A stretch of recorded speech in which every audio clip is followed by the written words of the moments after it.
Hello दोस्तों, मैं महेश कुमावत आप सभी का स्वागत करता हूं अपने YouTube चैनल केमिस्ट्री वाला गुरु में। सॉल्यूशन फिजिकल केमिस्ट्री का जो चैप्टर है उसका आज टॉपिक ले रहे हैं हम सोल्युबिलिटी, जिसे हिंदी में विलेयता भी कहते हैं। विलेयता का सीधा सा मतलब है कि किसी भी विलायक की निश्चित मात्रा में घुलनशील विलेय पदार्थ की अधिकतम मात्रा जो उस विलयन में घुली हुई हो उसे विलेय पदार्थ की विलेयता कहते हैं। जैसे हमारे पास में कोई बर्तन हो और उसमें हमने पानी भर रखा है और इस पानी की मात्रा है 1 लीटर। लिक्विड आपके पास में क्या हुआ, ये विलायक है। इसमें हमने क्या किया, शुगर डिजोल्व की है, चीनी इसमें मिक्स की है। अगर टेम्परेचर का मान कांस्टेंट रखें और इसमें चीनी को घुलने दें, हमने शुरू में 10 ग्राम चीनी ली और 1 लीटर पानी के साथ में इसको घोल दिया और लगा कि होमोजेनस मिक्सचर बन गया है, सही से उसका विलयन बन गया है, तो हमने प्लस 10 ग्राम और इसके साथ में मिक्स कर दिया है। और ये घोलने पर अगर ये घुल गया है तो उसके बाद में हम फिर से ट्राई करेंगे कि और उसमें शुगर घोलें और तब तक घोलते जाएं जब तक वो उसमें घुलते जाए। और जिसके बाद में एक सीमा आएगी जिसके बाद में वो शुगर उसमें नहीं घुलेगी, तो अधिकतम घुली हुई शुगर को ही हम क्या कहेंगे, इस टोटल विलयन की विलेयता कहेंगे। तो क्या परिभाषा बनी हमारे पास में, देखिएगा। निश्चित ताप व दाब पर विलायक की विशिष्ट मात्रा में विलेय पदार्थ की अधिकतम घुलनशील मात्रा को विलेय की विलेयता कहते हैं। ध्यान रखिएगा, ये आपके पास में जो विलेयता है वो specific temperature and specific pressure के ऊपर लिखी जाती है। अगर हमारे पास में विलायक के तौर पे लिक्विड सॉल्वेंट हो एंड विलेय के तौर पे सॉलिड सोल्यूट हो, तो उसके लिए इसी परिभाषा को और ज़्यादा अच्छा बनाया गया है कि एक निश्चित ताप पर 100 ग्राम द्रव विलायक, वाटर कितना लेना है, 1 लीटर की जगह 100 ग्राम लेना है, तो 100 ग्राम द्रव विलायक में ठोस विलेय पदार्थ की ग्राम में अधिकतम घुलनशील मात्रा को ठोस की विलेयता कहते हैं। और इस कंडीशन में बनने वाले विलयन को सैचुरेटेड सॉल्यूशन या संतृप्त विलयन के नाम से कहा जाता है या नाम दिया जाता है। संतृप्त विलयन का मतलब कि मान लो किसी व्यक्ति को 5 रोटी के बराबर भूख है और भूख मिटाने के लिए उसे 5 रोटी दी गई है और उसने 5 रोटी खाकर डकार ले ली है। तो ये डकार वाली जो स्थिति है उसे हम उसकी संतृप्त स्थिति बोलते हैं कि साहब अगर उसे 1 रोटी और दी जाती है तो वो उससे नहीं खाई जाएगी, यानी और अधिक मात्रा में दिया गया पदार्थ उससे नहीं खाया जा सकेगा। ऐसे ही किसी भी विलयन में विलेय पदार्थ की अधिकतम मात्रा घोलने के बाद अगर आप और अधिक विलेय उसमें घोलना चाहें तो वो उसमें नहीं घुलेगा। तो ये आपके पास में संतृप्त विलयन स्थायी विलयन कहलाता है। दूसरा हमारे पास में आता है असंतृप्त विलयन। यदि 5 रोटी खाने वाले इसी व्यक्ति को 5 की बजाय केवल 3 रोटी ही उपलब्ध करवाई जाती है, तो 2 रोटी की डिमांड अभी भी उसके पेट में रहेगी। तो ये आपके पास में कंडीशन, जब उसे अधिकतम मात्रा से या पर्याप्त मात्रा से कम खाना दिया गया है, यह उसकी असंतृप्त अवस्था कहलाती है। और इसी तरीके से असंतृप्त विलयन का मतलब क्या होगा, यदि किसी विलयन में विलेय पदार्थ की मात्रा विलेयता से कम हो, कितने से कम हो, विलेयता से कम हो, तो ऐसे विलयन को असंतृप्त विलयन कहते हैं और उसमें विलेय और अधिक घोला जा सकता है। यानी असंतृप्त विलयन किस में जाकर चेंज होगा, लास्ट में संतृप्त विलयन में जाकर परिवर्तित हो जाएगा। अब बात करते हैं कि आपके पास में संतृप्त विलयन वाली कंडीशन क्यों आती है। तो देखिए, किसी भी सॉल्यूट को जब सॉल्वेंट के साथ में मिक्स किया जाता है तो वो उसके साथ में डिजोल्व होता है। इस प्रोसेस को हम डिसोल्यूशन बोलते हैं और इससे होमोजेनस मिक्सचर बनता है जिसे सॉल्यूशन कहा गया है। शुरू में हमने कम क्वांटिटी ली है सॉल्यूट की, सॉल्वेंट की फिक्स क्वांटिटी ली है और उससे सॉल्यूशन बनना शुरू हुआ है। ये आपके पास में क्या है, डिसोल्यूशन प्रोसेस है। ये एंडोथर्मिक भी हो सकती है और एक्सोथर्मिक भी हो सकती है। जैसे जैसे ये प्रोसेस आगे की तरफ चलती है वैसे वैसे ही सॉल्यूशन में सॉल्यूट के जो पार्टिकल्स हैं उनके बीच में कोलिजन स्टार्ट होता है और कोलिजन के फलस्वरूप ये पार्टिकल्स नीचे की तरफ बैठना शुरू करते हैं और इस प्रोसेस को हम बोलते हैं क्रिस्टलाइजेशन, क्रिस्टलीकरण। और क्रिस्टलाइजेशन प्रोसेस डिसोल्यूशन प्रोसेस के एकदम अपोजिट है। तो सॉल्यूशन में से जो सॉल्यूट के पार्टिकल्स हैं वापस अलग होने लगते हैं और इस तरीके से सॉल्यूट और सॉल्वेंट अलग होने लगता है। एक ऐसी स्टेज आती है जब डिसोल्यूशन की प्रोसेस क्रिस्टलाइजेशन प्रोसेस के इक्वल हो जाती है। ये एक डायनेमिक इक्विलिब्रियम है।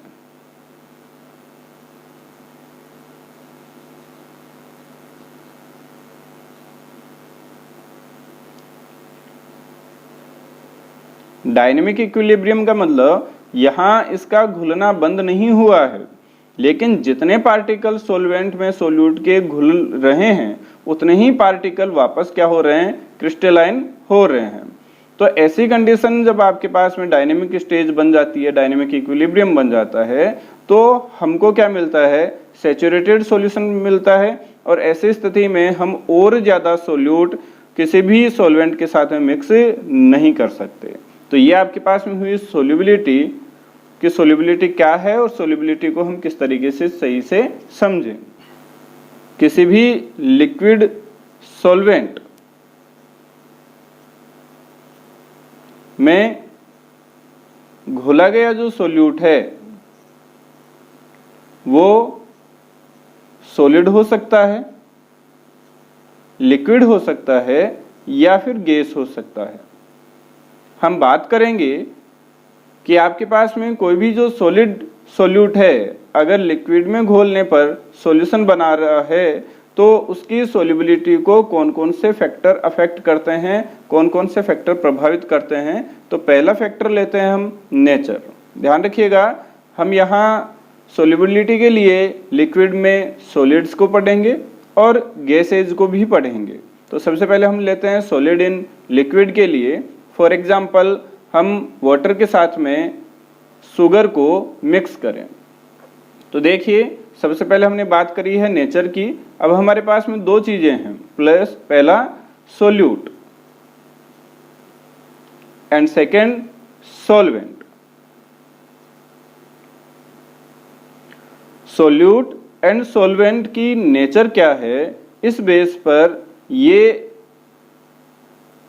बताया जाता है कि किस तरीके से मैक्सिमम अमाउंट में कोई सोल्यूट सॉल्वेंट के साथ में घुलेगा या नहीं घुलेगा। यहाँ पर आपके पास में सोल्यूट एंड सॉल्वेंट दो टाइप के हो सकते हैं, या तो वो पोलर होंगे या फिर नॉन पोलर होंगे। इसी तरीके से सॉल्वेंट भी क्या हो सकता है, पोलर हो सकता है एंड नॉन पोलर हो सकता है। जैसे सॉल्वेंट में पोलर सॉल्वेंट होता है H2O and non polar solvent होता है बेंजीन। इसी तरीके से सोल्यूट में पोलर है HCl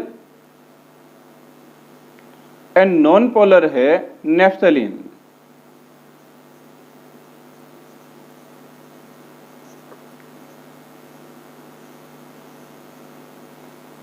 सोल्यूट एंड सोलवेंट के पार्टिकल्स तभी एक दूसरे के साथ में इंटरेक्शन करते हैं जब उनका करेक्टर सेम हो, यानी पोलर पोलर के साथ में and non polar non polar के साथ में। हम बात कर रहे हैं सोल्युबिलिटी की, तो पोलर जो सोल्यूट है उसकी सोल्युबिलिटी पोलर सॉल्वेंट में ज्यादा होगी, और इसी तरीके से नॉन पोलर जो सोल्यूट है उसकी नॉन पोलर सॉल्वेंट में सोल्युबिलिटी ज्यादा होगी। ये इसमें मिक्स नहीं होगा, यानी सोल्युबिलिटी इसकी ज्यादा नहीं हो पाएगी, और ये इसमें मिक्स नहीं हो पाएगा। तो यह हमने बात करी nature of solute and nature of solvent. इससे हमें यह पता चला कि लाइक डिजोल्व लाइक, समान समान को घोलता है। दूसरा आपके पास में फैक्टर अफेक्टिंग जो फैक्टर है वो है टेम्परेचर। किसी भी सोल्यूट को अगर सॉल्वेंट के साथ में मिक्स किया जाता है तो सॉल्यूशन बनाता है। ये एक थर्मोडायनेमिक रिएक्शन के तरीके से ही है, क्योंकि ऐसा होने पर या तो एनर्जी एब्जॉर्ब होती है या फिर एनर्जी रिलीव होती है, तो उसे हम डेल एच के रूप में लिखते हैं। अगर एनर्जी रिलीज होती है तो ऐसी प्रोसेस को हम एक्सोथर्मिक प्रोसेस बोलते हैं, और उनके लिए डेल एच की वैल्यू नेगेटिव में लिखी जाती है। ये किनके लिए होगी? एक्सोथर्मिक प्रोसेस के लिए, ऊष्माक्षेपी प्रक्रम के लिए। या फिर क्या हो सकता है, डिसोल्यूशन से डेल एच की वैल्यू पॉजिटिव आ सकती है, यानी ये प्रोसेस एंडोथर्मिक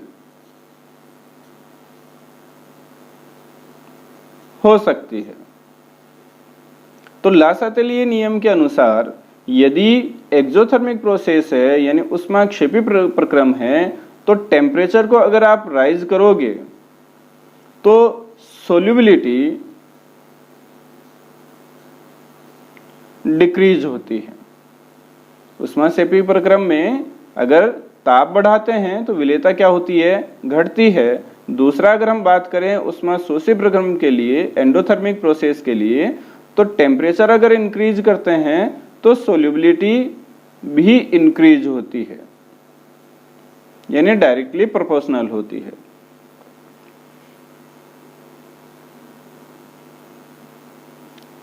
जैसे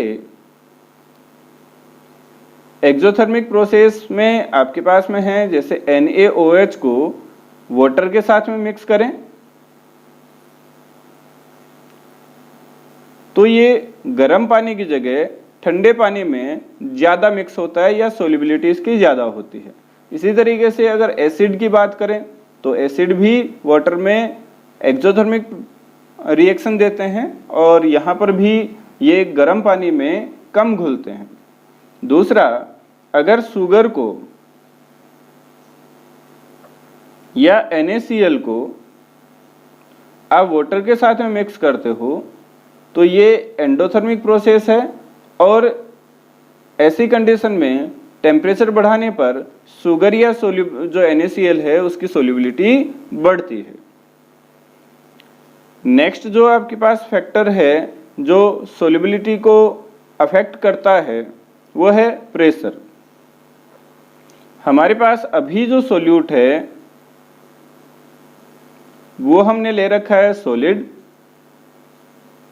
एंड सॉल्वेंट के रूप में ले रखा है लिक्विड। ध्यान रखिएगा ये दोनों ही फिजिकल स्टेट ऐसी है जिन पर प्रेशर का कोई सार्थक प्रभाव नहीं होता, और अगर ऐसा इफेक्ट नहीं हो रहा तो सिंपल शब्दों में हम कह सकते हैं कि सोल्युबिलिटी पर प्रेशर का कोई इफेक्ट नहीं होगा अगर सॉलिड को लिक्विड के साथ में मिक्स किया जाए। नेक्स्ट हम बात करते हैं factor affecting solubility of gases in liquid, यानी किसी भी लिक्विड में अगर गैस को घोला जाता है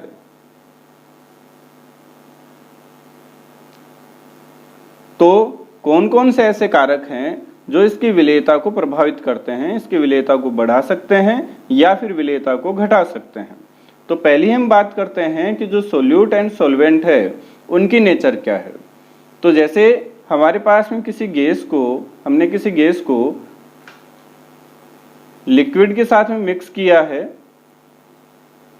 तो सॉल्यूशन बना है।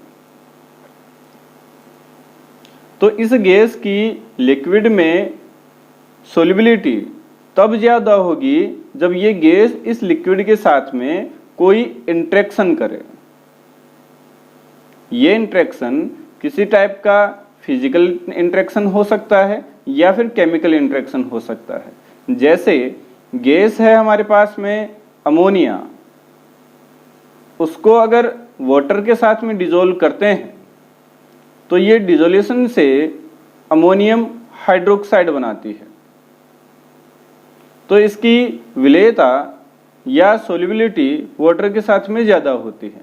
इसी टाइप से आप NH3 की जगह SO2 को ले सकते हो, ये भी अधिक सोल्यूबल होती है। और इसके अलावा आप HCl गैस को ले सकते हो। दूसरा, अगर आपके पास में जो लिक्विड है वो पोलर है और गैस के पार्टिकल्स भी पोलर हैं तो सोल्युबिलिटी ज़्यादा होगी।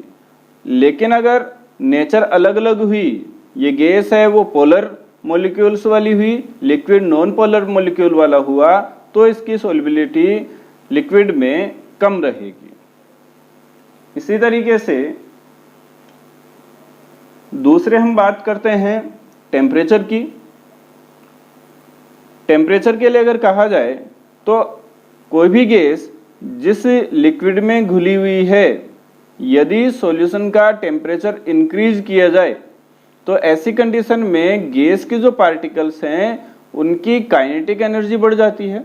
और काइनेटिक एनर्जी बढ़ने पर वो पार्टिकल्स जल्दी मूव करते हैं सतह की तरफ और सतह से बाहर की तरफ इवेपोरेट हो जाते हैं, बाहर की तरफ निकल जाते हैं। यानी सीधा कहें कि लिक्विड में गैस की अमाउंट कम हो जाती है एंड सोल्युबिलिटी घट जाती है। यानी जो गैस की लिक्विड में सोल्युबिलिटी है या उसमें डिसोल्यूशन है वो एक एक्सोथर्मिक प्रोसेस है एंड टेम्परेचर इंक्रीज करने पर सोल्युबिलिटी घटती है। लेकिन हमारे पास में अपवाद भी हैं। हीलियम एंड हाइड्रोजन गैस ऐसी हैं जिनके लिए टेम्परेचर इंक्रीज करने पर उनकी सोल्युबिलिटी भी इंक्रीज होती है। तो ये आप ध्यान में रखिएगा। नेक्स्ट टॉपिक पे बात करते हैं प्रेशर। किसी भी लिक्विड सॉल्वेंट में अगर कांस्टेंट टेम्परेचर पर आप किसी गैस को मिक्स करते हो और प्रेशर को बढ़ाते हो, कोई भी पिस्टन आपने लगा दिया और प्रेशर को क्या कर रहे हो, इंक्रीज कर रहे हो, तो ऐसी कंडीशन में क्या होता है, इसकी सतह के पास में स्थित जो गैस के पार्टिकल्स हैं वो सतह के अंदर की तरफ ज़्यादा मूव करते हैं और ज़्यादा मूव करते हैं तो लिक्विड में घुलने वाली गैस की मात्रा बढ़ती है। यानी सिंपली कहें कि जितना ज़्यादा गैस का प्रेशर होता है सतह पर उतना ही ज़्यादा लिक्विड में गैस का मास बढ़ता है या गैस की सोल्युबिलिटी बढ़ती है। सबसे पहले प्रेशर का सोल्युबिलिटी के साथ में जो क्वांटिटेटिव रिलेशन है वो हेनरी ने बताया है, तो इसे हम हेनरी लॉ के रूप में भी पढ़ते हैं। नियम ये कहता है कि नियत ताप पर किसी द्रव में गैस की विलेयता गैस द्वारा द्रव की सतह पर आरोपित दाब के समानुपाती होती है। यानी लिक्विड के अंदर गैस की मात्रा उतनी ही ज़्यादा घुलेगी या उतनी ही अधिक प्रेजेंट होगी जितना ज़्यादा उस गैस के द्वारा द्रव्य की सतह पे दाब आरोपित किया जाएगा। यानी mass of gas in solution is directly proportional to pressure of gas on the surface of solution. इसे मोल फ्रैक्शन के रूप में आजकल लिखा जा रहा है। मोल फ्रैक्शन के पदों के रूप में इसकी डेफिनेशन है कि यदि किसी विलयन में उपस्थित गैस का मोल अंश यानी मोल फ्रैक्शन उस विलयन की सतह पर गैस द्वारा आरोपित आंशिक दाब के समानुपाती होता है। अब ये आंशिक दाब शब्द क्यों आया है? डाल्टन का आंशिक दाब नियम है, ठीक है, उसी से इसको लिया गया है। तो आंशिक दाब का मतलब देखिएगा, मान लीजिए ये हमारे पास में कोई गैस है, सॉरी कोई लिक्विड है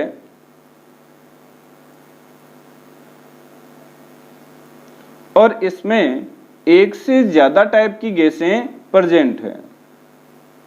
gas A, gas B and gas C. Gas A की सोल्युबिलिटी क्या होगी, गैस बी की सोल्युबिलिटी क्या होगी, गैस सी की यहाँ सोल्युबिलिटी क्या होगी। सोल्युबिलिटी को जैसे हमने कहा कि मोल फ्रैक्शन के रूप में, तो गैस सी के मोल फ्रैक्शन, गैस बी के मोल फ्रैक्शन एंड गैस ए के मोल फ्रैक्शन क्या होंगे, ये इस बात पर डिपेंड करता है कि यहाँ इस वेपर फेज में उस गैस द्वारा उत्पन्न आंशिक दाब का मान कितना है। जैसे ए गैस है तो उसका आंशिक दाब PA, pressure of A, B gas के लिए PB एंड सी गैस के लिए PC। तो हेनरी ने इसे ऐसे लिखा है कि आंशिक दाब गैस ए का डायरेक्टली प्रोपोर्शनल होगा गैस ए के सॉल्यूशन में प्रेजेंट मोल फ्रैक्शन के। और अगर आप ये प्रोपोर्शनल का साइन हटाना चाह रहे हो न्यूमेरिकल प्रॉब्लम को सोल्व करने के लिए, तो PA इज डायरेक्टली या equal to KH into XA। के यहाँ कांस्टेंट है, हेनरी के सम्मान में इसे KH लिखा है, तो ये हो गया हेनरीज कांस्टेंट, हेनरी नियतांक। यदि आपको KH की वैल्यू निकालनी हो तो ये हुआ KH is equal to PA upon XA। इस तरीके से आप किसी भी गैस के लिए PA यानी उसके आंशिक दाब और उसके मोल फ्रैक्शन में संबंध निकाल सकते हैं और उसकी KH की वैल्यू निकाल सकते हैं। KH का मीन उसकी सोल्युबिलिटी से है। मोल फ्रैक्शन और KH एक दूसरे के एंटी प्रोपोर्शनल है। KH is anti proportional to mole fraction, यानी सॉल्यूशन में प्रेजेंट मोल फ्रैक्शन की वैल्यू जितनी ज्यादा होगी KH की वैल्यू उतनी कम होगी, या KH की वैल्यू जैसे जैसे बढ़ती है वैसे वैसे किसी गैस की लिक्विड में सोल्युबिलिटी कम होती जाती है। यानी जिन गैसों के लिए KH की वैल्यू ज़्यादा होती है उनकी सोल्युबिलिटी कम पाई जाती है, और जैसे जैसे KH की वैल्यू घटती जाती है सोल्युबिलिटी की वैल्यू बढ़ती है। KH की वैल्यू टेम्परेचर पे डिपेंड करती है। टेम्परेचर का मान जैसे जैसे बढ़ता है वैसे वैसे KH का मान बढ़ता है, और KH का मान बढ़ता है तो सोल्युबिलिटी क्या होती जाती है, कम हो जाती है। बात करते हैं हेनरीज लॉ या हेनरी का नियम कहाँ कहाँ काम में आता है, दैनिक जीवन में हमें कहाँ कहाँ देखने को मिलता है। तो एप्लीकेशंस ऑफ हेनरीज लॉ। पहली एप्लीकेशन, जितने भी हमको ठंडे की बोतलें देखने को मिलती है, कोल्ड ड्रिंक्स हम जिनको बोलते हैं, सोडा वाटर है, हार्ड ड्रिंक्स है जैसे बियर वगैरह, उनमें CO2 गैस मिक्स की जाती है। और CO2 को ज़्यादा मात्रा में मिक्स करने के लिए CO2 को प्रेशर के साथ में बोतल में बंद किया जाता है और ढक्कन लगा दिया जाता है। दूसरी एप्लीकेशन है एनोक्सिया।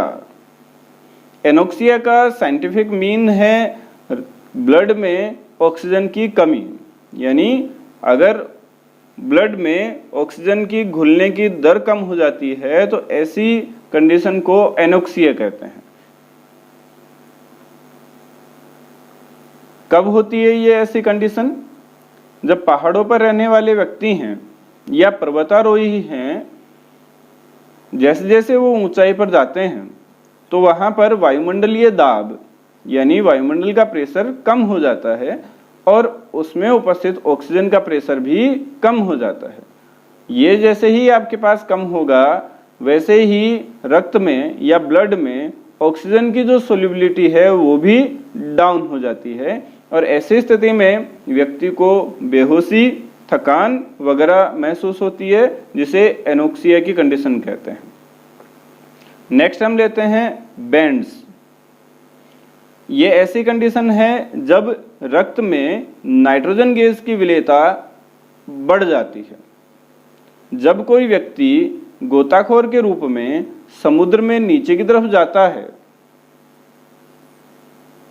ऑक्सीजन वगैरह का सिलेंडर लेकर, तो नीचे की तरफ दाब, जो जल का दाब है, वो बहुत ज़्यादा होने के कारण फेफड़ों में ऑक्सीजन के अलावा नाइट्रोजन वगैरह जो कंपोजिशन में गैस के टैंक के कंपोजिशन में प्रेजेंट है, तो वो गैसें भी ब्लड में ज़्यादा घुलने लगती है, जैसे नाइट्रोजन। और जैसे जैसे व्यक्ति ऊपर की तरफ वापस आता है, दाब का मान घटने के कारण ये नाइट्रोजन गैस ब्लड में से वापस निकलने की कोशिश करती है और बुलबुले बना लेती है। इन बुलबुलों के कारण ब्लड का जो प्रवाह है वो कम हो जाता है और ऐसी कंडीशन को ही क्या कहते हैं? बैंड्स कहते हैं। इस बैंड्स वाली कंडीशन से बचने के लिए ऑक्सीजन जो टैंक होता है उसका कंपोजिशन ऐसा किया जाता है ताकि नाइट्रोजन की उसमें परसेंटेज कम की जा सके और इसे कम करने के लिए उसमें हीलियम मिक्स की जाती है। हीलियम मिक्स करने से क्या होगा? हीलियम ज़्यादा प्रेशर पे भी ब्लड में नहीं घुल पाती है, इनर्ट गैस है, तो जो व्यक्ति है उसमें बैंड्स वाली कंडीशन नहीं आती है। तो ऑक्सीजन टैंक जो काम में लिया जाता है सांस लेने के लिए, उसका कंपोजिशन इस तरीके से होता है: हीलियम 11.7%, नाइट्रोजन 56.2% एंड ऑक्सीजन 32.1%। अब हम बात करते हैं हेनरीज लॉ है वो कहाँ तक काम कर सकता है, उसके बाद में वो फेल हो जाता है, यानी limitation of Henry's law. First है कि हेनरीज लॉ तभी काम करता है जब दाब का मान यानी प्रेशर का मान बहुत ज़्यादा ना हो। अगर प्रेशर खूब ज़्यादा होगा तो ऐसी कंडीशन में हेनरीज लॉ काम नहीं करता है। सेकंड वन, टेम्परेचर है जो सॉल्यूशन का वो बहुत कम नहीं होना चाहिए। नेक्स्ट, गैस है वो विलायक से किसी प्रकार का इंट्रैक्शन नहीं करनी चाहिए, कोई भी केमिकल रिएक्शन वो नहीं करनी चाहिए। अगला है गैस के जो अणु हैं वो संगुणित या वियोजित नहीं होने चाहिए। एंड लास्ट है विलयन सांद्र नहीं होना चाहिए, यानी विलयन तनु होना चाहिए, तो ही हेनरी का नियम काम करेगा। आज की ये क्लास आपको कैसी लगी? अपने लाइक से, अपने कमेंट के द्वारा मुझे ज़रूर बताइए। वीडियो को अधिक से अधिक शेयर कीजिए ताकि आपके लिए मैं और बेटर क्लासेस ला सकूं। आपका अपना महेश कुमावत। आज की वीडियो में इतने ही। Thanks for watching. Goodbye. बारिशों में आज क्या है, बाकी धड़कने हैं, राज क्या है, मीठा क्यों चंदा।